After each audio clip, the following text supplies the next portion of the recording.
제가 만나는 환자분들 중 정말 많은 분들이 누구보다 건강관리 열심히 분들이라는 겁니다. 실제로 제 처방대로 운동을 줄이고 휴식을 늘린 환자분들이 한 달 후에 오시면 완전히 달라져 있습니다.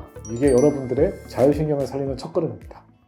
매일 새벽 5시에 일어나서 2시간씩 운동하고 탄수화물은 철저히 제한하고 영양제는 10가지 넘게 챙겨 드시는 분들 계신가요? 근데 왜 몸은 점점 더 피곤해지고 잠은 오지 않고 소화는 안 되고 머리는 멍한 걸까요? 지금부터 약 10분만 투자하시면 여러분들이 그토록 열심히 하는 자기관리가 오히려 자율신경을 망치고 있는 충격적인 이유를 알려드리겠습니다. 그리고 끝까지 보시면 자율신경을 살리는 적당함의 과학, 그리고 그 구체적인 방법까지 모두 얻어가실 수 있습니다. 안녕하세요. 원케어 닥터 이찬용입니다. 저는 10년간 자율신경 실조증으로 고생하시는 분들을 전문적으로 치료해왔습니다. 근데 놀라운 사실이 뭔지 아세요? 제가 만나는 환자분들 중 정말 많은 분들이 누구보다 건강관리 열심히 분들이라는 겁니다. 오히려 평범하게 사는 분들보다 완벽하게 관리하시는 분들이 더 아프다고 찾아오십니다. 그래서 오늘 여러분께 꼭 전달하고 싶은 이야기가 있습니다. 과도한 관리는 우리 몸의 브레이크를 고장내버립니다.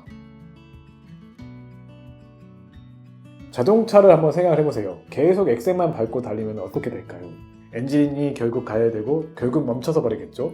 우리 몸도 똑같습니다. 그럼 왜 이런 일이 생기는 걸까요? 우리 몸에는 자율신경이라는 게 있습니다. 쉽게 말해서 우리가 신경 쓰지 않아도 알아서 작동하는 자동 시스템입니다. 심장이 뛰고 숨을 쉬고 음식을 소화하는 것처럼요.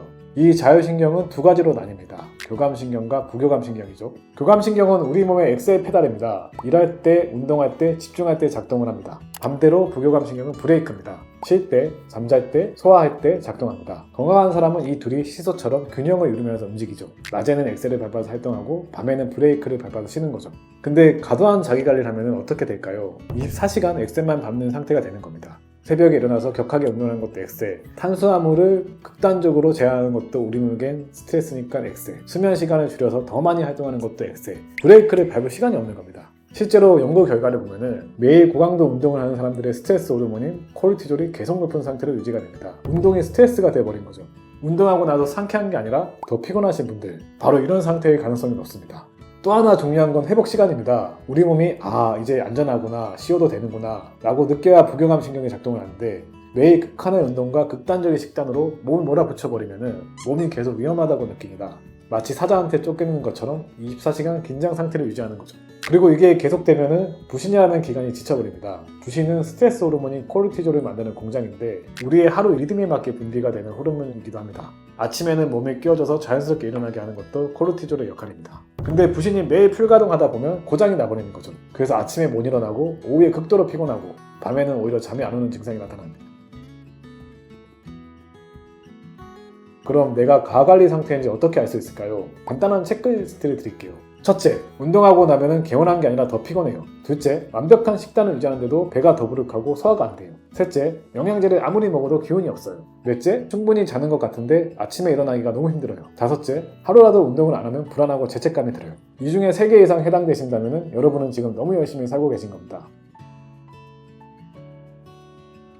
자, 그럼 지금까지 이야기를 정리를 해볼게요. 우리가 건강해지려고 열심히 하는 행동들이 오히려 자율신경의 균형을 깨뜨리고 24시간 긴장 상태를 만들어서 몸을 망가뜨리고 있다는 겁니다. 어떻게 해결하면 좋을까요? 제가 지금부터 구체적인 방법을 싹 정리해드리겠습니다. 예를 들어 6주간 다시 내 몸을 교육시켜 본다고 합시다. 첫 번째 단계는 내 몸의 신호를 읽는 겁니다. 1, 2주 동안 자신을 관찰을 해보세요. 가장 중요한 건 운동 후의 느낌입니다. 운동하고 2시간 안에 개운하다, 운동 잘했다 라는 느낌이 들어야 정상입니다. 만약에 그렇지 않고 계속 피곤하다면 운동이 너무 강한 겁니다. 어떻게 체크하냐고요? 운동 후 심박수가 얼마나 빨리 정상으로 돌아오는지 봐도 되고 그날 밤 잠이 잘 오는지 체크해도 됩니다. 아니면 단순하게 운동 다음날 아침에 몸이 가벼운지 무거운지만 느껴봐도 됩니다. 중요한 건 내가 지금 과하게 하고 있는지 스스로를 깨닫는 겁니다. 깨달았다면 운동 시간을 30% 정도만 줄여보세요. 10km 뛰던 분은 7km로, 1시간 하던 분은 40분 정도로.